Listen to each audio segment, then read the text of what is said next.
Hi every one.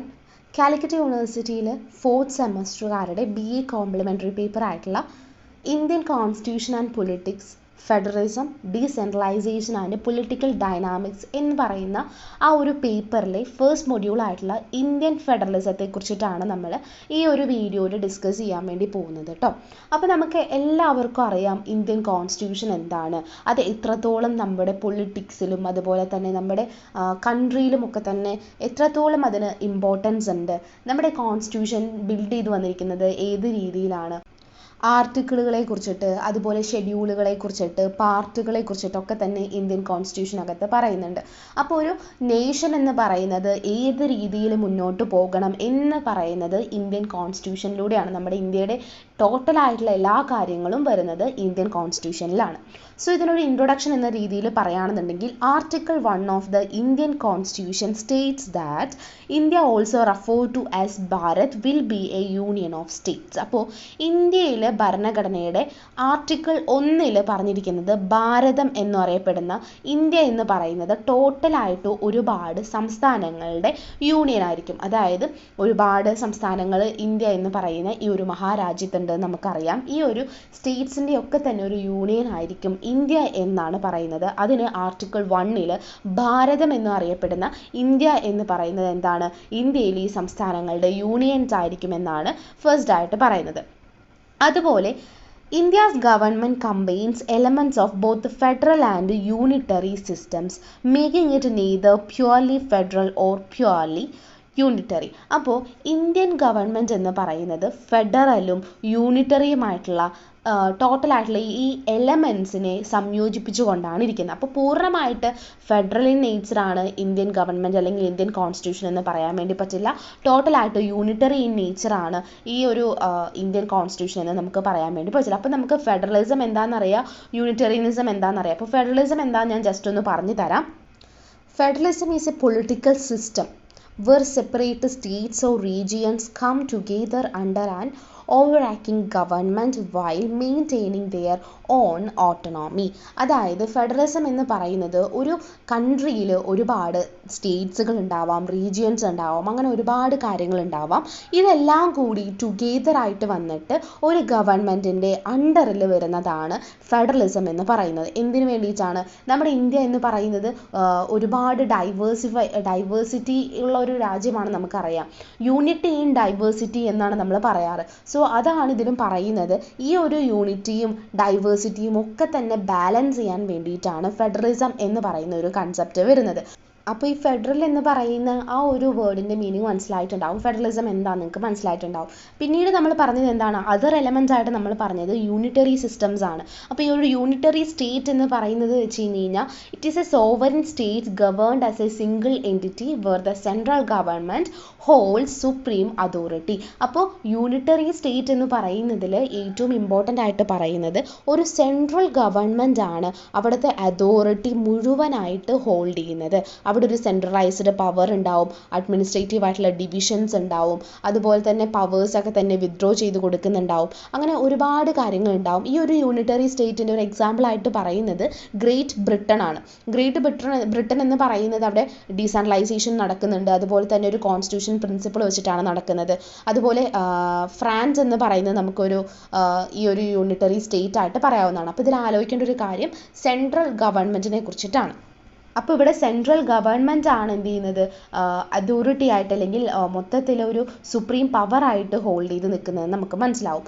അതുപോലെ തന്നെ purely ഫെഡറലും അല്ല നമ്മുടെ ഇന്ത്യൻ കോൺസ്റ്റിറ്റ്യൂഷൻ എന്ന് പറയുന്നത്, പ്യുവർലി യൂണിറ്ററി അല്ല. അതായത് മൊത്തമായിട്ട് ഫെഡറൽ ഇൻ നേച്ചർ അല്ല നമ്മുടെ കോൺസ്റ്റിറ്റ്യൂഷൻ എന്ന് പറയുന്നത്, മൊത്തത്തിൽ യൂണിറ്ററിയും അല്ല. ഇത് രണ്ടും കമ്പൈൻ ചെയ്തുകൊണ്ട് ഇതിൻ്റെ രണ്ടും എലമെൻസും എടുത്തിട്ടാണ് നമ്മൾ ഇന്ത്യൻ ഗവൺമെൻറ് എന്ന് പറയുന്നത്, അതിൻ്റെ എലമെൻസിനെ കമ്പൈൻ ചെയ്യുന്നത്. Scholars describe India's unique system as Unitarian federalism or quasi federalism, emphasising it's mix of federal and unitary features. അപ്പോൾ ഇന്ത്യയിൽ ഉണ്ടായിട്ടുള്ള ഈ ഒരു സംവിധാനത്തെ നമ്മുടെ സ്കോളേഴ്സ് പറയുന്നത് എന്താ വെച്ച് കഴിഞ്ഞാൽ യൂണിറ്റേറിയൻ ഫെഡറലിസം അല്ലെങ്കിൽ ക്വാസി ഫെഡറലിസം. ക്വാസി ഫെഡറലിസം വെച്ച് കഴിഞ്ഞാൽ എന്താണ്, അർദ്ധ ഫെഡറലിസം, പകുതി ഫെഡറലിസം എന്നുള്ള രീതിയിലാണ്. അപ്പോൾ ഇതിനെ ഫെഡറൽ അതുപോലെ യൂണിറ്ററി സവിശേഷതകളുടെ ഒരു മിക്സ്ചറാണ് നമ്മുടെ ഇന്ത്യൻ ഭരണഘടന എന്ന് പറയുന്നു. അതുപോലെ തന്നെ Understanding both the federal and unitary aspects of Indian Constitution is crucial for grasping its governing feature. അപ്പോൾ ഇന്ത്യയുടെ ഭരണഘടനയുടെ ഫെഡറലും അതുപോലെ യൂണിറ്ററിയുമായിട്ടുള്ള വശങ്ങൾ മനസ്സിലാക്കണം എന്നുണ്ടെങ്കിൽ അതെല്ലാം മനസ്സിലാക്കിയതിന് ശേഷം മാത്രമാണ് നമ്മുടെ കോൺസ്റ്റിറ്റ്യൂഷനെ കുറിച്ചിട്ട് നമുക്ക് മനസ്സിലാക്കാൻ വേണ്ടി സാധിക്കുകയുള്ളൂ എന്നാണ് ഈ ഒരു ഇൻട്രൊഡക്ഷൻ പാർട്ടിനകത്ത് പറയുന്നത്. ഇനി നമ്മൾ പറയാൻ വേണ്ടി പോകുന്നത് ഇന്ത്യൻ കോൺസ്റ്റിറ്റ്യൂഷനകത്ത് ഫെഡറൽ ഫീച്ചറും ഉണ്ട്, നമ്മുടെ യൂണിറ്ററി ഫീച്ചറും ഉണ്ട്. അപ്പോൾ ഈ ഒരു യൂണിറ്ററി ഫീച്ചേഴ്സ് എന്തൊക്കെയാണ്, federal features of Indian constitution എന്തൊക്കെയാണെന്നാണ് നമ്മൾ ഡിസ്കസ് ചെയ്യാൻ വേണ്ടി പോകുന്നത്. So federal feature of Indian constitution എന്ന് പറയുന്നത് ഇന്ത്യൻ ഭരണഘടന എന്ന് പറയുന്നത് റിട്ടൺ ഡോക്യുമെൻ്റ് ആണ്, രേഖാമൂലമുള്ള ഒരു രേഖയാണ് നമ്മുടെ ഇന്ത്യൻ ഭരണഘടന എന്ന് പറയുന്നത്. അതിനകത്ത് 395 ആർട്ടിക്കിളുകളും 12 ഷെഡ്യൂളുകളും അതുപോലെ തന്നെ ഒരുപാട് പാർട്ടുകളുമുള്ള ഒരു റിട്ടൺ കോൺസ്റ്റിറ്റ്യൂഷൻ ആണ് ഇന്ത്യൻ ഭരണഘടന എന്ന് പറയുന്നത്. ഇവിടെ സുപ്രീം ലോ ഉണ്ട്, അതായത് പരമോന്നതമായിട്ടുള്ള നിയമമുണ്ട്. എല്ലാ അധികാരികൾക്കും അതായത് എല്ലാ അതോറിറ്റീസിനും ഈ കാര്യങ്ങളൊക്കെ തന്നെ ബാധകമാണെന്നാണ് പറയുന്നത്. സെക്കൻഡ് വൺ എന്ന് പറയുന്നത് റിജിഡ് കോൺസ്റ്റിറ്റ്യൂഷൻ ആണ്, കർക്കശമായിട്ടുള്ള ഭരണഘടനയാണ് നമ്മുടെ എന്ന് പറയുന്നത്. അതായത് ഇന്ത്യൻ ഭരണഘടനയെ ഭേദഗതി ചെയ്യാൻ വേണ്ടിയിട്ട്, അതായത് ഓരോ ആർട്ടിക്കിളുകൾ ഉണ്ട് എന്നൊക്കെ നമ്മൾ പറഞ്ഞിട്ടുണ്ട്. ഈ ആർട്ടിക്കിളിലൊക്കെ തന്നെ ചെറിയ തരത്തിലുള്ള ഇപ്പോൾ കാലാന്തരത്തിൽ ചെറിയ ചെറിയ മാറ്റങ്ങളൊക്കെ വരുത്തണം നമ്മുടെ ആർട്ടിക്കിൾസിൽ എന്ന് പറയുന്നത്. അപ്പോൾ ആ കാലഘട്ടത്തിൽ ഉണ്ടായിരുന്ന ഒരു സിറ്റുവേഷൻ ആയിരിക്കില്ല ഇന്നത്തെ കാലഘട്ടത്തിൽ ഉണ്ടാവുക. അപ്പോൾ ചെറിയ ചെറിയ വ്യത്യാസങ്ങൾ മേ ബി ആർട്ടിക്കിൾസിനകത്ത് വരേണ്ടി വരും. ഇപ്പോൾ നമ്മുടെ ആദ്യത്തെ ഒരു നിയമം അനുസരിച്ച് നമുക്ക് 18 വയസ്സായിരുന്നു, ഇപ്പോൾ അത് 21 വയസ്സിലേക്ക് മാറ്റി, കല്യാണപ്രായം എന്ന് പറയുന്നത്. അതുപോലെ തന്നെയാണ് ഈ ഒരു ഭേദഗതികൾ എന്ന് പറയുന്നത് കാലാന്തരത്തിൽ വന്നുകൊണ്ടിരിക്കേണ്ടതാണ്. അപ്പോൾ ഈ ഭേദഗതികൾ നടത്താൻ വേണ്ടിയിട്ട് പാർലമെൻറ്റിൻ്റെയും നമ്മുടെ സ്റ്റേറ്റ് നിയമസഭകളുടെയും ഒക്കെ തന്നെ ആക്റ്റീവായിട്ടുള്ള ഒരു പ്രവർത്തനം, അല്ലെങ്കിൽ ഇവർ രണ്ടുപേരും കൂടി കമ്പൈൻ ചെയ്തുകൊണ്ട് മാത്രമാണ് അമെൻമെൻറ്റ്സ് നടത്താൻ വേണ്ടി പറ്റുള്ളൂ. Amendments require joint actions of Indian parliament and state legislature.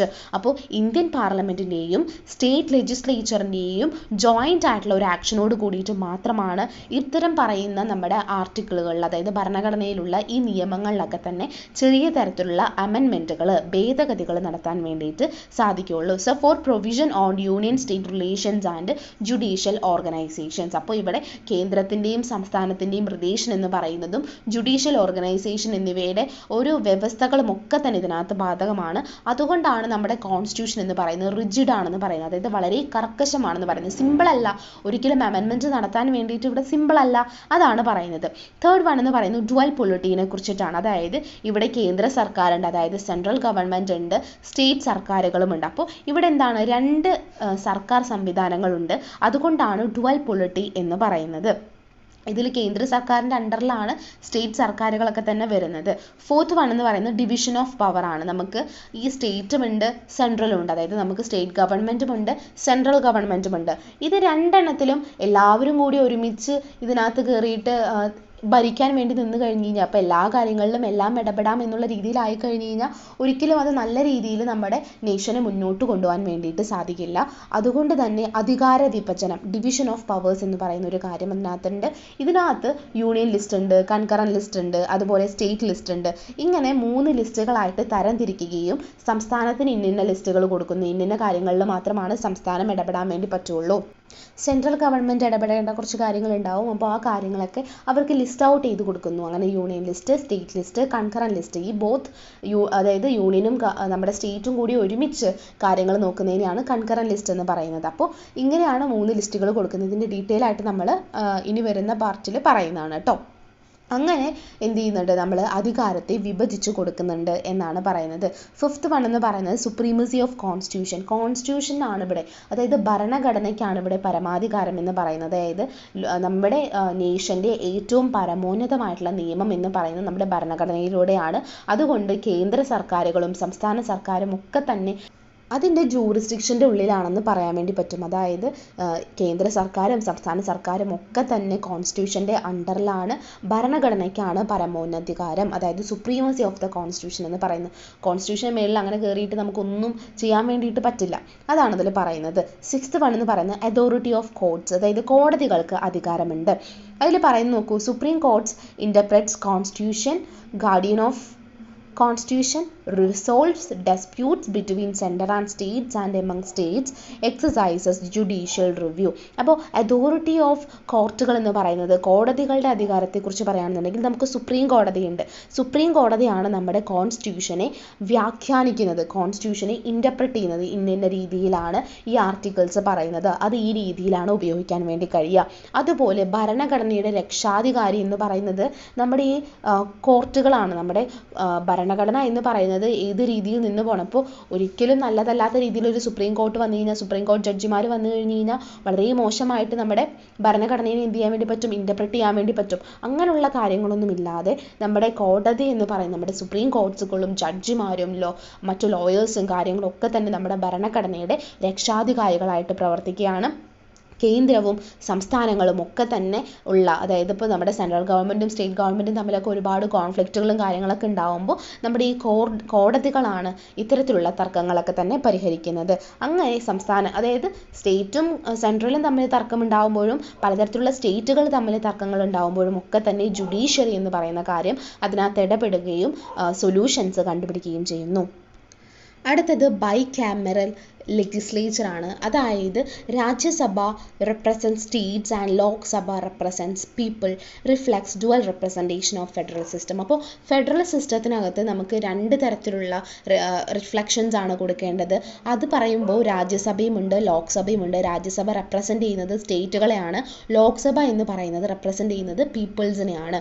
അപ്പോൾ ടോട്ടലായിട്ട് നമ്മൾ എന്ത് പറഞ്ഞു, ഫെഡറൽ ഫീച്ചേഴ്സ് ഓഫ് ഇന്ത്യൻ കോൺസ്റ്റിറ്റ്യൂഷനെ കുറിച്ച് പറഞ്ഞു. അതായത് ഫെഡറലിസവുമായിട്ട് റിലേറ്റ് ചെയ്തിട്ടുള്ള കുറച്ച് കാര്യങ്ങൾ പറഞ്ഞു. ഇന്ത്യൻ കോൺസ്റ്റിറ്റ്യൂഷൻ റിട്ടൺ ആണെന്നും അതുപോലെ റിജിഡ് ആയിട്ടുള്ള കാര്യമാണെന്നും അതുപോലെ ഡുവൽ പൊളിറ്റിയുടെ കാര്യം, ഡിവിഷൻ ഓഫ് പവേഴ്സിൻ്റെ കാര്യം, അതിൽ പരമാധികാരം വരുന്ന കാര്യം, സുപ്രീം കോർട്സുകൾ അതായത് കോടതികളുടെ അധികാരത്തെക്കുറിച്ചിട്ടും ഒക്കെ തന്നെ നമ്മൾ ഇതിനകത്ത് പറഞ്ഞു. ഇനി നമ്മൾ ഡിസ്കസ് ചെയ്യാൻ വേണ്ടി പോകുന്നത് unitary features of the Indian കോൺസ്റ്റിറ്റ്യൂഷനെ കുറിച്ചിട്ടാണ്. എന്തൊക്കെയാണ് unitary features of Indian constitution? നമ്മൾ യൂണിറ്ററി ഗവൺമെൻറ് എന്താണെന്ന് നമ്മൾ നേരത്തെ പറഞ്ഞിട്ടുണ്ടായിരുന്നു. സെൻട്രൽ ഗവൺമെൻറ്റിന് കുറച്ചുകൂടി പവർ കൊടുക്കുന്ന രീതിയിലുള്ള ഒരു ഗവൺമെൻറ്റാണ്, ഒരു സംവിധാനമാണ്, ഒരു സിസ്റ്റമാണ് യൂണിറ്ററി ഗവൺമെൻറ് എന്ന് നമ്മൾ പറഞ്ഞിട്ടുണ്ടായിരുന്നു. അങ്ങനെയാണെങ്കിൽ ഇന്ത്യൻ കോൺസ്റ്റിറ്റ്യൂഷനകത്തുള്ള യൂണിറ്ററി ഫീച്ചേഴ്സ് എന്തൊക്കെയാണെന്നാണ് നമ്മൾ ഡിസ്കസ് ചെയ്യാൻ വേണ്ടി പോകുന്നത്.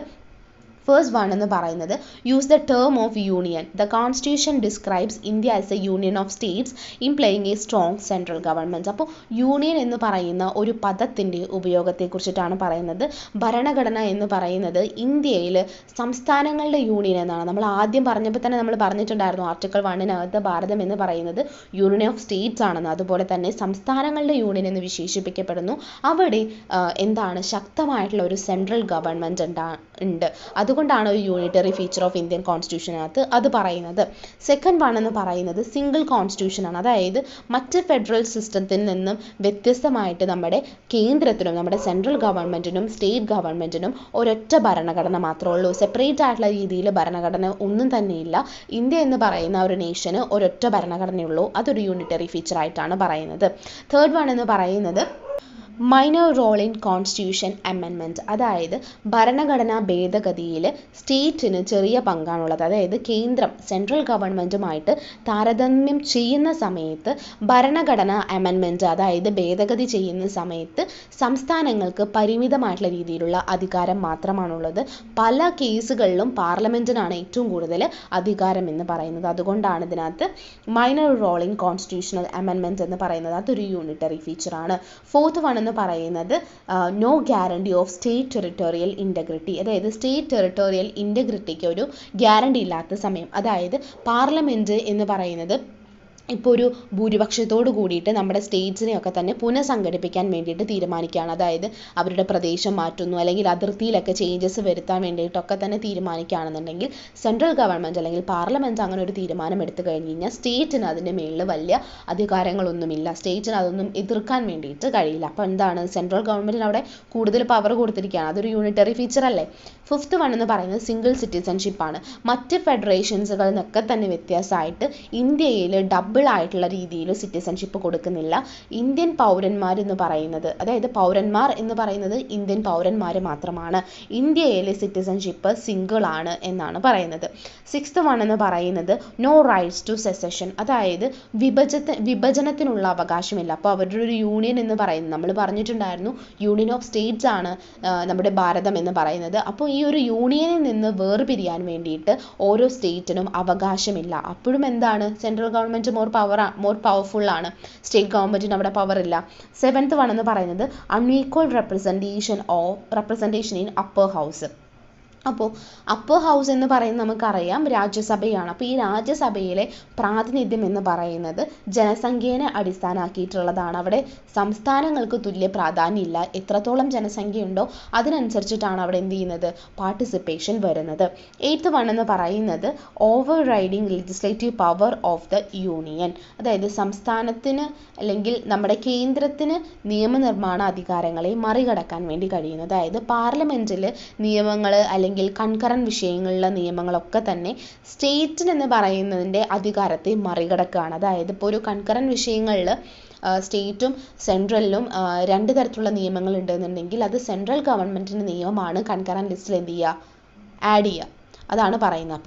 അപ്പോൾ സ്റ്റേറ്റിന് അവിടെ എന്താണ്, നിയമനിർമ്മാണത്തിൽ പോലും ഒരു കൈകടത്താൻ വേണ്ടിയിട്ട് ഒരു അധികാരമില്ലാത്ത അവസ്ഥ, അതിൻ്റെ ഒരു സ്വാതന്ത്ര്യത്തെ പരിമിതപ്പെടുത്തുന്നതാണ് നമുക്ക് അവിടെ കാണാൻ വേണ്ടിയിട്ട് സാധിക്കുന്നത്. 9th വൺ എന്ന് പറയുന്നത് administrative control of union over states. Government can give direction to states to ensure compliance with the parliament's laws, exerting control over the state governments. അപ്പോൾ ഭരണപരമായിട്ടുള്ള രീതിയിൽ നിയന്ത്രണമുണ്ട്, അതായത് സ്റ്റേറ്റ് ഗവൺമെൻറ്റ്സിൻ്റെ മുകളിൽ നമുക്ക് ഭരണപരമായിട്ടുള്ള നിയന്ത്രണങ്ങളുണ്ട്. പാർലമെൻറ്റ് കൊണ്ടുവരുന്ന നിയമങ്ങളൊക്കെ തന്നെ സ്റ്റേറ്റ് ഗവൺമെൻറ് പാലിക്കുന്നുണ്ടോ എന്ന് ഉറപ്പാക്കാൻ വേണ്ടിയിട്ടും കേന്ദ്രത്തിന് എന്ത് ചെയ്യാം, സംസ്ഥാനങ്ങൾക്ക് പലതരത്തിലുള്ള നിർദ്ദേശങ്ങളൊക്കെ തന്നെ നൽകാൻ കഴിയും. അപ്പോൾ ഇവിടെ എന്താണ്, ഭരണപരമായിട്ട് നോക്കുമ്പോൾ സെൻട്രൽ ഗവൺമെൻറ് എന്ത് ചെയ്യുന്നുണ്ട്, സ്റ്റേറ്റ് ഗവൺമെൻറ്റിന് മേളിൽ ഒരു ആധിപത്യം സ്ഥാപിക്കുന്നുണ്ട്. 10th വൺ എന്ന് പറയുന്നത് financial control of union over States ആണ്. സംസ്ഥാനങ്ങളുടെ മേലുള്ള കേന്ദ്രത്തിൻ്റെ, അതായത് സെൻട്രൽ ഗവൺമെൻറ്റിൻ്റെ സാമ്പത്തികമായിട്ടുള്ള നിയന്ത്രണം. പലതരത്തിലുള്ള സാമ്പത്തിക കാര്യങ്ങളിലും കേന്ദ്ര സർക്കാരിന് എന്ത് ചെയ്യുന്നുണ്ട്, നല്ലോണം നിയന്ത്രണമുണ്ട്. കേന്ദ്ര സർക്കാർ എന്ത് ചെയ്യും, സ്റ്റേറ്റ് ഗവൺമെൻറ്റിന് മേളിൽ നല്ലോണം നിയന്ത്രണങ്ങൾ ഏർപ്പെടുത്തുന്നുണ്ട്. ഇപ്പോൾ പലതരത്തിലുള്ള ടാക്സ് റിലേറ്റ് ചെയ്തിട്ടുള്ള കാര്യങ്ങളാവട്ടെ, അങ്ങനെ എല്ലാ കാര്യങ്ങളിലും നമ്മുടെ സംസ്ഥാനത്തിൻ്റെ മേളിൽ, സ്റ്റേറ്റ്സിൻ്റെ മേളിൽ സെൻട്രൽ ഗവൺമെൻറ്റിന് ഫിനാൻഷ്യൽ ആയിട്ടുള്ള കാര്യങ്ങളുടെ മേളിൽ ഒരു നിയന്ത്രണമുണ്ട്. 11th വൺ എന്ന് പറയുന്നത് state ഗവേൺസ് as agents of center. Governors appointed by the president act as a agent of the central government influencing state policies. അപ്പോൾ രാഷ്ട്രപതി നിയമിക്കുന്ന ഗവർണേഴ്സ് എന്ന് പറയുന്നത് ഈ സെൻട്രൽ ഗവൺമെൻറ്റിൻ്റെ ഏജൻറ്റുമാരായിട്ടാണ് പ്രവർത്തിക്കുന്നത്. അപ്പോൾ എന്ത് ചെയ്യുന്നുണ്ട്, നമ്മുടെ സ്റ്റേറ്റിൻ്റെ എല്ലാ പോളിസീസിനെയും നയങ്ങളെയും ഒക്കെ തന്നെ അവരെന്ത് ചെയ്യും, സ്വാധീനിക്കും. ഗവർണേഴ്സ് ഈ കാര്യങ്ങളൊക്കെ തന്നെ സ്വാധീനിക്കപ്പെടുന്നുണ്ടല്ലോ. അപ്പോൾ നമ്മുടെ സെൻട്രൽ ഗവൺമെൻറ്റിൻ്റെ ഏജൻറ്റ്സ് എന്നുള്ള രീതിയിലാണ് ഗവർണേഴ്സ് വരുന്നത്. അപ്പോൾ ഗവർണേഴ്സ് എന്തുണ്ട്, സ്റ്റേറ്റിൻ്റെ മേളിലൊരു അധികാരം സ്ഥാപിക്കുന്നുണ്ട്. 12th വൺ എന്ന് പറയുന്നത് എമർജൻസി പ്രൊവിഷൻസ് ആണ്. അടിയന്തരമായിട്ടുള്ള ഇപ്പോൾ അടിയന്തരാവസ്ഥ കാലഘട്ടങ്ങളെ കുറിച്ചിട്ടൊക്കെ നിങ്ങൾക്ക് അറിയാം. അപ്പോൾ ഫെഡറലിസത്തിന് ഏറ്റവും കൂടുതൽ വെല്ലുവിളി ഉയർത്തുന്ന ഒന്നാണ് ഈ ഒരു അടിയന്തരാവസ്ഥ എന്ന് പറയുന്നത്. അത് പ്രഖ്യാപിക്കുന്നത് പ്രസിഡൻ്റ് ആണ്. അതുപോലെ നമുക്കറിയാം നാഷണലായിട്ടും അതുപോലെ സ്റ്റേറ്റും ഫിനാൻഷ്യൽ ആയിട്ടുള്ള എമർജൻസീസ് ഒക്കെ തന്നെ അവർക്ക് കൊണ്ടുവരാൻ വേണ്ടി സാധിക്കും. അപ്പോഴും എന്താണ്, സെൻട്രൽ ഗവൺമെൻറ്റിൻ്റെ ഒരു അധികാരമാണ് നമുക്ക് അവിടെ കാണാൻ വേണ്ടി സാധിക്കുന്നത്. 13th വൺ എന്ന് പറയുന്നത് no clear division of services. വ്യക്തമായിട്ടുള്ള സർവീസസിൻ്റെ ഒരു വിഭജനമില്ല എന്നുള്ളത്. ഇപ്പോൾ കേന്ദ്രവും സംസ്ഥാനങ്ങളൊക്കെ തമ്മിൽ സർവീസസിൻ്റെ കാര്യത്തിൽ കൃത്യമായിട്ടുള്ള ഒരു വിഭജനമില്ല. അപ്പോൾ നമ്മൾ കേന്ദ്രത്തിൻ്റെയും സംസ്ഥാനത്തിൻ്റെയും ഒക്കെ തന്നെ നിയമങ്ങളൊക്കെ തന്നെ ഇംപ്ലിമെൻറ്റ് ചെയ്യുന്നത് ആരാണ്, സെർവൻസ് ആണ്, അതായത് പബ്ലിക് സെർവൻസ് ആണ്. നമുക്കറിയാം പൊതുസേവകരാണ് അതൊക്കെ ചെയ്യുന്നത്. അതുകൊണ്ട് കൃത്യമായിട്ടുള്ള രീതിയിൽ സർവീസസിനെ നമുക്ക് അങ്ങോട്ടും ഇങ്ങോട്ടും മാറ്റിവെക്കാൻ വേണ്ടിയിട്ട് കഴിയില്ല. 14th വൺ എന്ന് പറയുന്നത് സിംഗിൾ സെൻട്രലൈസ്ഡ് ജുഡീഷ്യറി ആണ്. നമുക്കറിയാം സുപ്രീം കോടതിയാണ് പരമോന്നതമായിട്ടുള്ള കോടതി എന്ന് പറയുന്നത്. നമുക്കറിയാം സുപ്രീം കോടതിയിൽ നമ്മൾ അപ്പീലിന് പോയിരിക്കുന്നു എന്നൊക്കെ നമ്മൾ കേൾക്കാറുണ്ട്. അങ്ങനെ ഒരു ഏകീകൃതമായിട്ടുള്ള കോടതി സംവിധാനമുണ്ട്. അപ്പോൾ സംസ്ഥാനങ്ങളിലൊക്കെ തന്നെ എന്ത് ചെയ്യുന്നുണ്ട്, നിയമങ്ങളൊക്കെ നിയന്ത്രിക്കാൻ വേണ്ടിയിട്ടും ഒക്കെ വേണ്ടിയിട്ട് നമ്മൾ ഈ കോടതികൾ ഉപയോഗിക്കുന്നുണ്ട്. അപ്പോൾ സംസ്ഥാന ഹൈക്കോടതിയും അതുപോലെ ജഡ്ജിമാരൊക്കെ തന്നെ എന്ത് ചെയ്യുന്നുണ്ട്, ഈ സ്റ്റേറ്റ് ഹൈക്കോടതിയിലുള്ള തന്നെ ജഡ്ജിമാരെന്ന് പറയുന്നത് ആ സ്റ്റേറ്റിൽ നിന്ന് സ്വതന്ത്രനാണെന്ന് വേണമെങ്കിൽ പറയാം. അതായത് ആ സ്റ്റേറ്റ് അല്ല അവരുടെ മെയിൻ, അതായത് ഈ സ്റ്റേറ്റിലെ കാര്യം മാത്രമല്ല അവർ ശ്രദ്ധിക്കുന്നത്, ഓവറോൾ ആയിട്ടുള്ള എല്ലാ കാര്യങ്ങളിലേക്കും ശ്രദ്ധ പോകുന്നുണ്ട്. നമ്മുടെ സുപ്രീം കോടതിയാണ് ഈ ഏറ്റവും പരമോന്നതമായിട്ടുള്ള കോടതി എന്ന് പറയുന്നത്. അപ്പോൾ ഈ ഒരു ഏകീകൃതമായിട്ടുള്ള രീതിയിൽ ഈ ഒരു സെൻട്രലൈസ്ഡ് ജുഡീഷ്യറി എന്ന് പറയുന്നത് ഒരു യൂണിറ്റിയിൽ കൊണ്ടുപോകാനും അവിടെ സുപ്രീമസി ഓഫ് നമ്മുടെ കോൺസ്റ്റിറ്റ്യൂഷൻ ആണ് കാണാൻ വേണ്ടി സാധിക്കുന്നത്. 15th വൺ എന്ന് പറയുന്നത് centralised machinery for elections, accounts and audit. അതായത് തിരഞ്ഞെടുപ്പ്, അക്കൗണ്ട്സ്, ഓഡിറ്റ് ഇതൊക്കെ തന്നെ എന്ത് ചെയ്യുന്നുണ്ട്, ഒരു സെൻട്രലൈസ്ഡ് ആയിട്ടുള്ള രീതിയിൽ ഒരു യൂണിറ്റിയിലാണ് നടക്കുന്നത്. അതായത് രാഷ്ട്രപതി നിയമിക്കുന്ന ഒരു തിരഞ്ഞെടുപ്പ് കമ്മീഷൻ ഉണ്ടാവും, അതുപോലെ കൺട്രോളറും ഓഡിറ്റർ ജനറലും ഒക്കെ ഉണ്ടാവും. അപ്പോൾ എല്ലാ കാര്യങ്ങളിലും കേന്ദ്രത്തിൻ്റെയും സംസ്ഥാനത്തിൻ്റെയും ഒക്കെ തന്നെ ഉത്തരവാദിത്തം ചെയ്യുന്നത് ഇവരാണ്. അപ്പോൾ നിയമനങ്ങളിലൊക്കെ തന്നെ എന്ത് ചെയ്യുന്നുണ്ട്, ഈ നമ്മൾ പറഞ്ഞ പോലെ തിരഞ്ഞെടുപ്പ് കമ്മീഷനും കൺട്രോളറും ഒക്കെ ഉണ്ട്. അപ്പോൾ ഇവരുടെയൊക്കെ തന്നെ നിയമനങ്ങളിൽ ഏറ്റവും കൂടുതൽ കൈ കടത്തുന്നത് അല്ലെങ്കിൽ ഏറ്റവും കൂടുതൽ പവർ ഉള്ളത് സെൻട്രൽ ഗവൺമെൻറ്റിനാണ്. സ്റ്റേറ്റ് ഗവൺമെൻറ്റിന് ഈ നിയമനങ്ങളിലൊന്നും തന്നെ എന്ത് ചെയ്യാൻ വേണ്ടിയിട്ട് ഒരു കാര്യങ്ങളും അപ്പോയിൻമെൻറ്റ്സിലൊന്നും ഒരു കാര്യങ്ങളും അഭിപ്രായവും പറയാൻ വേണ്ടിയിട്ടുള്ള ഒരു സ്വാതന്ത്ര്യം സംസ്ഥാനങ്ങൾക്കില്ല. അപ്പോൾ ഈ ഒരു 15 നമ്മൾ unitary features of Indian constitution എന്ന് പറഞ്ഞത്. അങ്ങനെ നമ്മൾ ഇന്ത്യൻ കോൺസ്റ്റിറ്റ്യൂഷനിൻ്റെ ഫെഡറൽ ഫീച്ചേഴ്സും പറഞ്ഞു, യൂണിറ്ററി ഫീച്ചേഴ്സും പറഞ്ഞു. എന്തുകൊണ്ടാണ് ഈ ഇന്ത്യൻ ഗവൺമെൻറ് അല്ലെങ്കിൽ നമ്മുടെ ഈ പറയുന്ന ഇന്ത്യൻ കോൺസ്റ്റിറ്റ്യൂഷൻ എന്ന് പറയുന്നത് യൂണിറ്ററി ഇൻ നേച്ചറും അതുപോലെ തന്നെ ഫെഡറൽ ഇൻ നേച്ചറുമായിട്ട് മാറുന്നത്, ക്വാസി ഫെഡറൽ എന്നറിയപ്പെടുന്നതൊക്കെ നമ്മൾ ഇതിലൂടെയാണ് നമുക്ക് മനസ്സിലായിട്ടിരിക്കുന്നത്. ഇനി നമ്മൾ പറയാൻ വേണ്ടി പോകുന്നത് സെൻട്രൽ സ്റ്റേറ്റ്സ് റിലേഷൻസിനെ കുറിച്ചിട്ടാണ്. The core principle of federalism is dividing powers between the national government and state governments. അപ്പോൾ ഫെഡറലിസത്തിൻ്റെ ഏറ്റവും കോറായിട്ടുള്ള പ്രിൻസിപ്പിൾ എന്ന് പറയുന്നത് എന്താണ്? ഈ നാഷണൽ ഗവൺമെൻറ്റും സ്റ്റേറ്റ് ഗവൺമെൻറ്റും തമ്മിലുള്ള പവേഴ്സിൻ്റെ ഡിവിഷനാണ്, അധികാരങ്ങൾ വിഭജിക്കുക എന്നുള്ളതാണ് സ്റ്റേറ്റ് ഗവൺമെൻറ്റ്സിൻ്റെ ഇടയിലും അതുപോലെ നമ്മുടെ സെൻട്രൽ ഗവൺമെൻറ്റ്സിൻ്റെ ഇടയിലും. അപ്പോൾ ഈ ഒരു കാര്യം എന്ന് പറയുന്നത്, അതായത് സെൻട്രും സ്റ്റേറ്റുമായിട്ടുള്ള ഈ ഒരു ഡിവിഷൻ ഓഫ് പവർ എന്ന് പറയുന്ന കാര്യം ഇന്ത്യയിൽ പറഞ്ഞിരിക്കുന്നത് പാർട്ട് 11 ഓഫ് ദ കോൺസ്റ്റിറ്റ്യൂഷൻ അകത്താണ്. അതെങ്ങനെയാണ് ടൈറ്റിൽ ചെയ്തിരിക്കുന്നത് കോൺസ്റ്റിറ്റ്യൂഷനിൽ? Relation between the union and the states എന്നുള്ളതാണ്. അതുപോലെ നമ്മൾ ഈ പറയുന്ന യൂണിയൻ്റെയും സ്റ്റേറ്റിൻ്റെയും ഈ റിലേഷൻ എന്ന് പറയുന്നത് പാർട്ട് 11 പറയുകയാണെന്നുണ്ടെങ്കിൽ ലെജിസ്ലേറ്റീവ് റിലേഷൻസ് അല്ലെങ്കിൽ ഈ ഒരു ഡിസ്ട്രിബ്യൂഷൻ ഓഫ് ലെജിസ്ലേറ്റീവ് പവേഴ്സ് എന്ന് പറയുന്ന ഒരു കാര്യം ചാപ്റ്റർ 1 ആർട്ടിക്കിൾ 245 മുതൽ 255 വരെയാണ് പറയുന്നത്. While administrative relations R detailed in. അപ്പോൾ ഈ അഡ്മിനിസ്ട്രേറ്റീവ് റിലേഷൻസ്, ഇപ്പോൾ നമ്മൾ ലെജിസ്ലേറ്റീവ് റിലേഷൻസിനെ കുറിച്ചിട്ടാണ് പറഞ്ഞത്. അഡ്മിനിസ്ട്രേറ്റീവ് റിലേഷൻസ് പറയുന്നത് ചാപ്റ്റർ 2 ഓഫ് ദ കോൺസ്റ്റിറ്റ്യൂഷനിലകത്താണ്. അത് ആർട്ടിക്കിൾ 256 മുതൽ 263 വരെയാണ്. സോ അതുപോലെ തന്നെ ഫിനാൻഷ്യൽ റിലേഷൻസ്, നമ്മുടെ ഈ സെൻട്രും സ്റ്റേറ്റും തമ്മിലുള്ള ഫിനാൻഷ്യൽ സാമ്പത്തികമായിട്ടുള്ള റിലേഷൻസിനെ കുറിച്ച് പറയുന്നത് പാർട്ട് 12 ഓഫ് ദ കോൺസ്റ്റിറ്റ്യൂഷനകത്താണ്. അപ്പോൾ ജസ്റ്റ് ഈ കാര്യം ഒന്ന് ഓർത്ത് വെക്കുക. അപ്പോൾ ഫെഡറലിസത്തിൻ്റെ ഏറ്റവും കോറായിട്ടുള്ള പ്രിൻസിപ്പിൾ എന്ന് പറയുന്നത് നമ്മൾ ഈ പറയുന്ന സെൻട്രൽ ഗവൺമെൻറ്റും സ്റ്റേറ്റ് ഗവൺമെൻറ്റും തമ്മിലുള്ള ഈ ഒരു ഡിവിഷൻ ഓഫ് പവേഴ്സിനെ കുറിച്ചിട്ടുള്ളതാണെന്ന് മറക്കരുത്. ഇനി legislative relations between central and the state, ഇത് നമ്മൾ കുറച്ചുകൂടി എന്ത് ചെയ്യാണ്, ഇതിലേക്ക് അണ്ടറിലേക്ക് വരികയാണ്. അതായത് ലെജിസ്ലേച്ചറും അഡ്മിനിസ്ട്രേഷനും ഫിനാൻഷ്യലും ഒക്കെ തന്നെ എങ്ങനെയാണ് സ്റ്റേറ്റിലും സെൻറ്ററിലും വരുന്നത് അതിനെ കുറിച്ചിട്ടാണ് നമ്മൾ പറയാൻ വേണ്ടി പോകുന്നത്. അതിൽ legislative relations between central and the state. അപ്പോൾ ലെജിസ്ലേഷൻ എന്ന് പറയുന്നത് എന്താണ്? നിയമനിർമ്മാണമാണ് അല്ലേ? നിയമം നിർമ്മിക്കുന്നതിൽ നമ്മൾ മുമ്പേ പറഞ്ഞിട്ടുണ്ടായിരുന്നു സെൻറ്ററിന് കുറച്ചുകൂടി, അതായത് പാർലമെൻറ്റിന് കുറച്ചുകൂടി അധികാരം കൂടുതലാണ് ഇതിനകത്ത് എന്നൊക്കെ നമ്മൾ പറഞ്ഞിട്ടുണ്ടായിരുന്നു. അപ്പോൾ ഈ ഒരു സെൻട്രും സ്റ്റേറ്റും തമ്മിലുള്ള ലെജിസ്ലേറ്റീവ് റിലേഷൻസ്, നിയമനിർമ്മാണത്തിൻ്റെ സമയത്തുള്ള അധികാരത്തെ കുറിച്ചിട്ടൊക്കെ തന്നെയാണ് നമ്മൾ പറയാൻ വേണ്ടി പോകുന്നത്. The constitution of India adopts a system with 3 list of legislative powers, 1 for the centre, 1 for the state and the concurrent list inspired by the constitution of Australia. അപ്പോൾ ഇന്ത്യൻ ഭരണഘടനയിൽ നമ്മൾ ഈ ലെജിസ്ലേറ്റീവ് ആയിട്ടുള്ള രീതിയിൽ നിയമം നിർമ്മിക്കാൻ വേണ്ടിയിട്ടുള്ള അധികാരത്തിന് ഒരു തരത്തിലുള്ളൊരു സമ്പ്രദായം, ഒരു സിസ്റ്റമാണ് സ്വീകരിക്കുന്നത്. ഒന്ന് കേന്ദ്രത്തിന് വേണ്ടിയിട്ട്, ഒന്ന് സംസ്ഥാനത്തിന് വേണ്ടിയിട്ട്, പിന്നെ ഒന്ന് കൺകറന്റ് ലിസ്റ്റ് എന്നുള്ള രീതിയിൽ. ഇങ്ങനൊരു കാര്യം, അതായത് നമ്മൾ ശ്രദ്ധിക്കേണ്ട ഒരു കാര്യം, നമ്മുടെ കോൺസ്റ്റിറ്റ്യൂഷൻ എന്ന് പറയുന്നത് largest constitution in the world ആണ്, largest written constitution in the world ആണ്. അപ്പോൾ എഴുതപ്പെട്ട ഏറ്റവും വലിയ ഭരണഘടനയാണ് നമ്മൾ. അപ്പോൾ നമ്മൾ ഒരുപാട് നേഷൻസിൽ നിന്ന്, ഒരുപാട് കൺട്രിയിൽ നിന്നുള്ള കോൺസ്റ്റിറ്റ്യൂഷൻ്റെ ഒക്കെ തന്നെ കാര്യങ്ങൾ നമ്മൾ അഡോപ്റ്റ് ചെയ്തിട്ടുണ്ട്. ഇപ്പോൾ ഓസ്ട്രേലിയൻ കോൺസ്റ്റിറ്റ്യൂഷനിൽ നിന്ന് നമ്മൾ അഡോപ്റ്റ് ചെയ്തിട്ടുണ്ട്, അതുപോലെ നമ്മുടെ സ്പാനിഷ് കോൺസ്റ്റിറ്റ്യൂഷനിൽ നിന്ന് നമ്മൾ അഡോപ്റ്റ് ചെയ്തിട്ടുണ്ട്, അങ്ങനെ ബ്രിട്ടൻ കോൺസ്റ്റിറ്റ്യൂഷനിൽ നിന്നൊക്കെ തന്നെ നമ്മൾ അഡോപ്റ്റ് ചെയ്തിട്ടുണ്ട്. അങ്ങനെ ഓസ്ട്രേലിയൻ ഭരണഘടനയിൽ നിന്ന് പ്രചോദനം ഉൾക്കൊണ്ടിട്ടാണ് നമ്മൾ കൺകറന്റ് ലിസ്റ്റ് എന്നുള്ള രീതിയിലൊക്കെ തന്നെ, അതായത് state list, central list, concurrent list എന്നൊക്കെ പറയുന്ന രീതിയിലേക്ക് കാര്യങ്ങൾ കൊണ്ടുവന്നിട്ടുണ്ടായിരുന്നത്. അങ്ങനെ പിന്നെ കാനഡയുടെ ഭരണഘടനയിൽ നിന്നിട്ടാണ് നമ്മൾ എന്ത് ചെയ്യുന്നത്, ഈ ഒരു കുറച്ച് കാര്യങ്ങൾ എടുത്തിരിക്കുന്നത്. അതെന്താണെന്ന് നോക്കൂ. The residual power are retained by the center akin to system of Constitution of Canada. This distribution closely resembles the scheme of outlined in the Government of India Act 1935. അപ്പോൾ 1935 ഇന്ത്യ ഗവൺമെൻറ് ആക്റ്റിൽ പറഞ്ഞിരിക്കുന്ന പദ്ധതിയുമായിട്ട് വളരെ സാമ്യമുള്ള രീതിയിലാണ് ഈ ഒരു കാര്യം എന്ന് പറയുന്നത്. അങ്ങനെ 3 ലിസ്റ്റായിട്ടാണ് നമ്മുടെ ഭരണഘടനയെ 7th ഷെഡ്യൂളിൽ ഉൾപ്പെടുത്തിയിരിക്കുന്നത്. അപ്പോൾ 1935 ഇന്ത്യൻ ഗവൺമെൻറ് ആക്റ്റിൽ പറഞ്ഞിട്ടുള്ള രീതിയിലുള്ള കാര്യങ്ങളാണ് ഇതൊക്കെ. 7th ഷെഡ്യൂളിലാണ് ഇതൊക്കെ തന്നെ ഉൾപ്പെടുത്തിയിട്ടിരിക്കുന്നത്. ലെജിസ്ലേറ്റീവ് പവേഴ്സ് എന്ന് പറയുന്നത്, legislative relation between central and the state എന്ന് പറയുന്നത് 3 കാര്യങ്ങളായിട്ട് നമ്മൾ എന്ത് ചെയ്യുന്നുണ്ട്, ഡിവൈഡ് ചെയ്യപ്പെടുന്നുണ്ട്. അതാണ് നമ്മൾ പറയാൻ വേണ്ടി പോകുന്നത്. ഇത് ഓസ്ട്രേലിയൻ ഭരണഘടനയിൽ നിന്നാണ് നമ്മൾ എടുത്തിരിക്കുന്നത്. ഇനി നമ്മൾ ഈ 3 ലിസ്റ്റുകളെ കുറിച്ചിട്ടാണ് പറയാൻ വേണ്ടി പോകുന്നത്. ഫസ്റ്റ് വൺ എന്ന് പറയുന്നത് യൂണിയൻ ലിസ്റ്റ് ആണ്. യൂണിയൻ ലിസ്റ്റ് എന്ന് പറയുന്നത് that is comprises 97 items and covers areas like defence, foreign affairs, taxation, supreme court jurisdiction.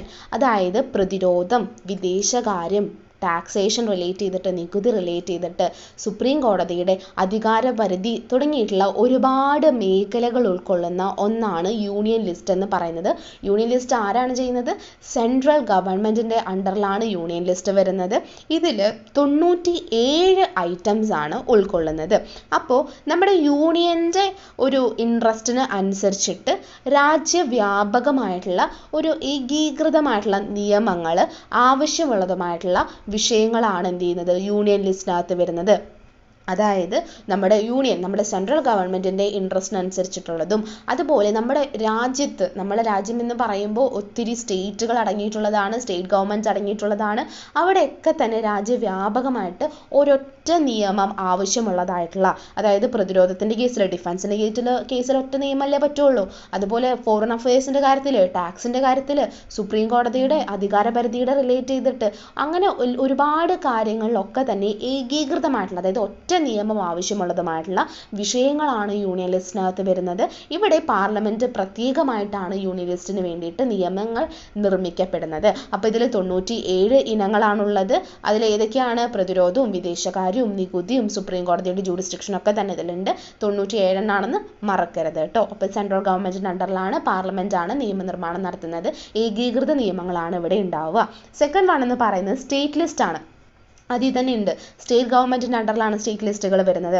അപ്പോൾ ഇതിനകത്ത് എന്തൊക്കെ വരുന്നുണ്ട്? ഇറ്റ് ഇൻക്ലൂഡ് 66 items, 66 items ആണ് ഇതിനകത്ത് ഉൾക്കൊള്ളുന്നത്.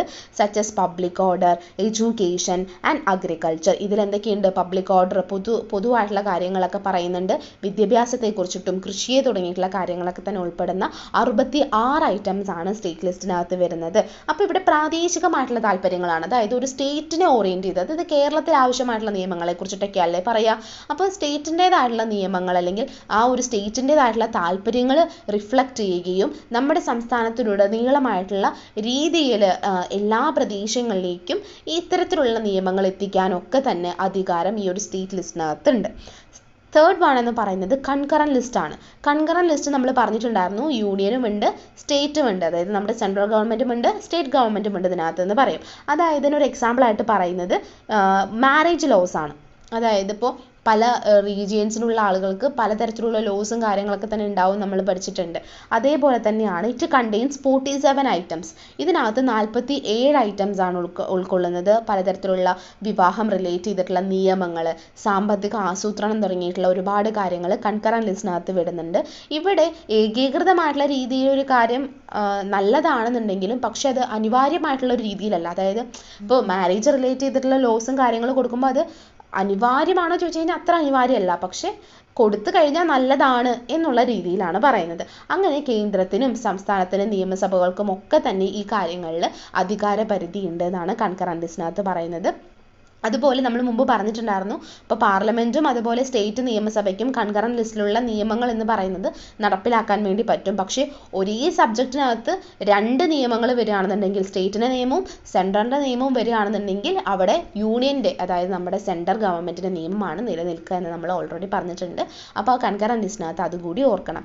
ഇനി parliament can legislate on the subjects of state list, അതായത് നമ്മുടെ പാർലമെൻറ്റിന് എന്തൊക്കെ കാര്യങ്ങളാണ് ലെജിസ്ലേഷൻ നിയമനിർമ്മാണം നടത്താൻ വേണ്ടിയിട്ട് പറ്റുക സ്റ്റേറ്റ് ലിസ്റ്റിനകത്ത്. അപ്പോൾ സ്റ്റേറ്റ് ലിസ്റ്റ് സ്റ്റേറ്റിൻ്റെ അണ്ടറിലാണ് നമ്മൾ പറഞ്ഞിട്ടുണ്ട്. പക്ഷേ നമ്മുടെ പാർലമെൻറ്റിന് എന്ത് ചെയ്യാൻ വേണ്ടി പറ്റും? ഇതിൽ നിയമനിർമ്മാണം നടത്താൻ വേണ്ടി പറ്റും. അത് ഏതൊക്കെ രീതിയിലുള്ള കാര്യങ്ങളിലാണെന്നാണ് നമ്മൾ പറയാൻ വേണ്ടി പോകുന്നത്. So even though laws are divided between central government and the states, the central government has more power in making laws. Here are some ways parliament can make laws on matters they are supposed to be decided by the states. അപ്പോൾ നിയമങ്ങൾ എന്ന് പറയുന്നത് കേന്ദ്രത്തിനും സംസ്ഥാനത്തിൻ്റെ ഇടയിലൊക്കെ തന്നെ പലതരത്തിൽ divide ചെയ്ത് കൊടുത്തിട്ടുണ്ട് എന്നുണ്ടെങ്കിലും നിയമനിർമ്മാണത്തിൽ നമ്മുടെ സെൻട്രൽ ഗവൺമെൻറ്റിന് കുറച്ചുകൂടി അധികാരമുണ്ട്, പവർ ഉണ്ട് എന്നാണ് പറയുന്നത്. അപ്പോൾ ഈ സ്റ്റേറ്റുകൾ തീരുമാനിക്കേണ്ട കാര്യങ്ങളിൽ എന്ത് ചെയ്യാം? ചിലപ്പോൾ പാർലമെൻറ്റിന് നിയമങ്ങൾ നിർമ്മിക്കാൻ കഴിയുന്നു. അത് ഏതൊക്കെ വഴികളിലൂടെയാണ്, അത് ഏതൊക്കെ പ്രൊവിഷൻസിലൂടെയാണെന്നാണ് നമ്മൾ ഇനി ഡിസ്കസ് ചെയ്യാൻ വേണ്ടി പോകുന്നത്.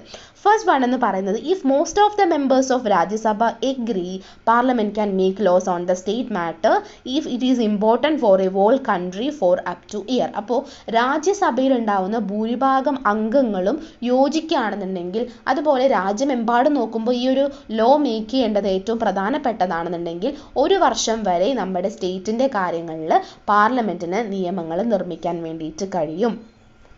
അതുപോലെ പാർലമെൻറ്റിന് പിന്നെയും നിയമങ്ങൾ സ്റ്റേറ്റ് ലിസ്റ്റിൻ്റെ മുകളിൽ കൊണ്ടുവരുന്നത് ഏത് രീതിയിലാണെന്ന് നോക്കാം. During an emergency parliament can make laws on state matters for the whole country lasting until the emergency ends plus 6 more months. അപ്പോൾ ഇതിനകത്ത് അടിയന്തരാവസ്ഥ എന്ന് പറയുന്നത് അവസാനിക്കുന്നത് വരെയും അതുപോലെ ഒരു 6 മാസം കൂടി നീണ്ടു നിൽക്കുന്ന തരത്തിൽ രാജ്യത്തുടനീളം ഉണ്ടാവുന്ന എല്ലാ സ്റ്റേറ്റിൻ്റെ കാര്യങ്ങളിലും പാർലമെൻറ്റിന് നിയമനിർമ്മാണം നടത്താൻ വേണ്ടിയിട്ട് കഴിയും. അതായത് എമർജൻസി സിറ്റുവേഷൻസിൽ, എമർജൻസി അതായത് അടിയന്തരാവസ്ഥ കാലഘട്ടങ്ങളിൽ. തേർഡ് വൺ എന്ന് പറയുന്നത്, if 2 or more states agree, parliament can make laws on matters that affects only those states. അപ്പോൾ 2 അതിലധികമോ സ്റ്റേറ്റുകൾ സമ്മതിക്കുകയാണെന്നുണ്ടെങ്കിൽ ആ സംസ്ഥാനങ്ങളെ മാത്രം ബാധിക്കുന്ന കാര്യങ്ങളിൽ പാർലമെൻറ്റിന് നിയമനിർമ്മാണം നടത്താൻ വേണ്ടിയിട്ട് കഴിയും. അതായത് ഇപ്പോൾ ഒരു കുറച്ച് സ്റ്റേറ്റുകൾ നോക്കുകയാണ്, ഇപ്പോൾ നമ്മുടെ കേരളം, തമിഴ്നാട്, അതുപോലെ കർണാടകയൊക്കെ വെച്ച് നോക്കുമ്പോൾ ഇതിൽ ഈ 3 സ്റ്റേറ്റിനെയും പ്രശ്നത്തിലാക്കുന്ന എന്തെങ്കിലും കാര്യങ്ങൾ ഉണ്ടായിക്കൊണ്ടിരിക്കുകയെന്ന് വിചാരിക്കുക. ആ സമയത്ത് അവിടെ ഒരു ലോ മേക്ക് ചെയ്യാൻ വേണ്ടിയിട്ട് പാർലമെൻറ്റിന് അധികാരം വരുന്നത് എങ്ങനെയാണെന്ന് വെച്ച് കഴിഞ്ഞാൽ, ഈ ഒരു 2 അതിലധികമോ സംസ്ഥാനങ്ങൾ, ഇപ്പോൾ അവരെ റിലേറ്റ് ചെയ്തിട്ട് ഒരു 4-5 സംസ്ഥാനം നിൽക്കുമ്പോൾ അവരുടെ പ്രശ്നം നടന്നുകൊണ്ടിരിക്കുമ്പോൾ അതിൽ 2 അതിലധികമായിട്ടുള്ള സംസ്ഥാനങ്ങൾ സമ്മതിക്കുകയാണ്, ഓക്കെ പാർലമെൻറ്റ് ഇനി ഇതിൻ്റെ കേസിൽ ഒരു നിയമം നിർമ്മിച്ചോളൂ എന്ന് പറയുകയാണെന്നുണ്ടെങ്കിൽ പാർലമെൻറ്റിന് അവിടെ നിയമം നിർമ്മിക്കാൻ വേണ്ടിയിട്ട് കഴിയും. അതുപോലെ തന്നെ ഫോർത്ത് വൺ എന്ന് പറയുന്നത്, parliament can make laws to follow international agreements even if they are about things that should be decided by the states. അപ്പോൾ രാജ്യങ്ങൾ തീരുമാനിക്കേണ്ട കാര്യങ്ങളെക്കുറിച്ചാണെന്നുണ്ടെങ്കിൽ പോലും അവിടെ നമ്മുടെ അന്താരാഷ്ട്ര കരാറുകളൊക്കെ തന്നെ പാലിക്കുന്നതിന് വേണ്ടിയിട്ട് പാർലമെൻറ്റിന് എന്ത് ചെയ്യാൻ വേണ്ടി പറ്റും? നിയമങ്ങൾ നിർമ്മിക്കാൻ വേണ്ടിയിട്ട് പറ്റും. അതായത് ഇപ്പം ഏത് തരത്തിലുള്ള കാര്യങ്ങളെക്കുറിച്ചിട്ടും കരാറുകളെക്കുറിച്ചിട്ടും ഒക്കെ തന്നെ പാലിക്കാൻ വേണ്ടിയിട്ട് എന്ത് ചെയ്യാം? പാർലമെൻറ്റിന് നിയമങ്ങൾ നിർമ്മിക്കാൻ വേണ്ടി പറ്റും. പിന്നെ ഏത് സമയത്താണ് പാർലമെൻറ്റിന് സ്റ്റേറ്റ് ലിസ്റ്റിൻ്റെ മേളിൽ ഇടപെടാൻ വേണ്ടി പറ്റുക? ഇപ്പോൾ ഏതെങ്കിലും ഒരു സംസ്ഥാന സർക്കാർ എന്ന് പറയുന്നത് കൃത്യമായിട്ട് പ്രവർത്തിക്കുന്നില്ല, അതായത് ഒരു തരത്തിലും ആ ഒരു സ്റ്റേറ്റിന് നല്ല രീതിയിൽ കൊണ്ടുപോകാൻ വേണ്ടിയിട്ട് ആ ഒരു സ്റ്റേറ്റ് ഗവൺമെൻറ്റിന് പറ്റാതിരിക്കുന്ന, അല്ലെങ്കിൽ ആ ഒരു പ്രവർത്തിക്കാൻ പറ്റാതിരിക്കുന്ന സമയത്ത് പാർലമെൻറ്റിന് എന്ത് ചെയ്യാൻ വേണ്ടി പറ്റും? ആ സംസ്ഥാനത്തിനെ ഏറ്റെടുത്ത്, അതായത് ടേക്ക് ഓവർ ചെയ്ത ശേഷം അവിടെ എന്ത് ചെയ്യാൻ വേണ്ടി പറ്റും? നിയമങ്ങൾ നിർമ്മിക്കാൻ വേണ്ടിയിട്ട് പറ്റും. അതുപോലെ തന്നെ ചില സംസ്ഥാനങ്ങൾ ഏതെങ്കിലും ഒരു നിയമം എന്ന് പറയുന്നത് ഒരു പ്രാബല്യത്തിൽ വരുന്നതിന് മുൻപ് ഒരു രാഷ്ട്രപതിയുടെ അനുമതി ആവശ്യമാണ്. അത് നമുക്ക് അറിയുന്ന ഒരു കാര്യമാണ്. ഇപ്പോൾ ഒരു സ്റ്റേറ്റിൻ്റെ ഒരു ലോ ഉണ്ടാക്കുകയാണെന്നുണ്ടെങ്കിൽ, സ്റ്റേറ്റ് റിലേറ്റ് ചെയ്തിട്ട് എന്തെങ്കിലും കാര്യങ്ങളിൽ ലോ ഉണ്ടാക്കുകയാണെന്നുണ്ടെങ്കിൽ ആ നിയമം എന്ന് പറയുന്നത് അപ്രൂവ് ആവണമെന്നുണ്ടെങ്കിൽ നമ്മുടെ രാഷ്ട്രപതിയുടെ അനുമതി വേണം. അപ്പോഴും എന്താണ്? പാർലമെൻറ്റിന് അതിനൊരു ഇൻഫ്ലുവൻസ് ഉണ്ട്. സെവൻത്ത് വൺ എന്ന് പറയുന്നത് ഓർഡിനൻസ് എന്ന് പറയാം. അതായത് ഗവർണേഴ്സ് എന്ത് ചെയ്യുന്നുണ്ട്? നിയമങ്ങൾ സ്റ്റേറ്റിന് വേണ്ടിയിട്ട് നിർമ്മിക്കുന്ന ആ ഒരു താൽക്കാലിക നിയമത്തിനെയാണ് നമ്മൾ ഓർഡിനൻസുകൾ എന്ന് പറയാം. ആ അപ്പോൾ ഓർഡിനൻസുകൾ നിർമ്മിക്കുമ്പോൾ എന്ത് ചെയ്യാൻ വേണ്ടി പറ്റും? കേന്ദ്ര ഗവൺമെന്റിന് എന്ത് ചെയ്യാൻ വേണ്ടി പറ്റും? നിയന്ത്രിക്കാൻ വേണ്ടി പറ്റും. നമ്മൾ മുമ്പ് പറഞ്ഞിട്ടുണ്ട് ഗവർണേഴ്സ് എന്ന് പറയുന്നത് സെൻട്രൽ ഗവൺമെന്റിന്റെ ഏജൻസ് ആണെന്നുള്ളത്. അപ്പോൾ ഈ ഗവർണേഴ്സ് ഓർഡിനൻസുകൾ നിർമ്മിക്കുന്ന സമയത്ത് എന്താണ് അവിടെ കേന്ദ്ര സർക്കാരിൻ്റെയും കൂടി എന്ത് ചെയ്യുന്നുണ്ടാവും? ഒരു ഇൻഫ്ലുവൻസ് അതിനകത്ത് ഉണ്ടാവും എന്നാണ് പറയുന്നത്. അപ്പോൾ ടോട്ടലായിട്ട് നമുക്ക് പറയുകയാണെന്നുണ്ടെങ്കിൽ എന്താണ്? In summary, even though states have some powers to make laws, parliament can step in and make laws on the state matters in certain situations. അപ്പോൾ നിയമങ്ങൾ നിർമ്മിക്കാൻ വേണ്ടിയിട്ട് സംസ്ഥാനങ്ങൾക്ക് കുറച്ച് അധികാരമാണ് ഉണ്ടെങ്കിലും ചില സാഹചര്യങ്ങൾ എന്ത് ചെയ്യുന്നുണ്ട്? പാർലമെന്റിന് അതിനകത്ത് ഇടപെടാനും സ്റ്റേറ്റിൻ്റെ കാര്യങ്ങളിലൊക്കെ തന്നെ നിയമങ്ങൾ നിർമ്മിക്കാനും ഒക്കെ കഴിയും എന്നാണ് നമ്മൾ ഈ ഒരു പോയിന്റിനകത്ത് പറഞ്ഞത്. അതായത് parliament can legislate on the subjects on the state list. പാർലമെന്റിന് ലെജിസ്ലേഷൻ, അതായത് നിയമനിർമ്മാണം നടപ്പിലാക്കാൻ വേണ്ടിയിട്ട് സ്റ്റേറ്റ് ലിസ്റ്റിൻ്റെ ഏതൊക്കെ സബ്ജക്റ്റുകളിൽ കഴിയും, അത് ഏതൊക്കെ രീതിയിലാണ്, പ്രൊവിഷൻസിലാണെന്നൊക്കെയാണ് നമ്മൾ പറയാൻ വേണ്ടി പോകുന്നത്. അപ്പോൾ ടോട്ടലായിട്ട് കാര്യങ്ങളൊക്കെ മനസ്സിലായി എന്ന് വിചാരിക്കുന്നു. ഇനി നമുക്ക് കുറച്ചുകൂടി ടോപ്പിക്സ് എടുക്കാനുണ്ട്. ആ ടോപ്പിക്സ് നമുക്ക് അടുത്ത റെക്കോർഡ് സെഷൻസിലും പറയാം കേട്ടോ.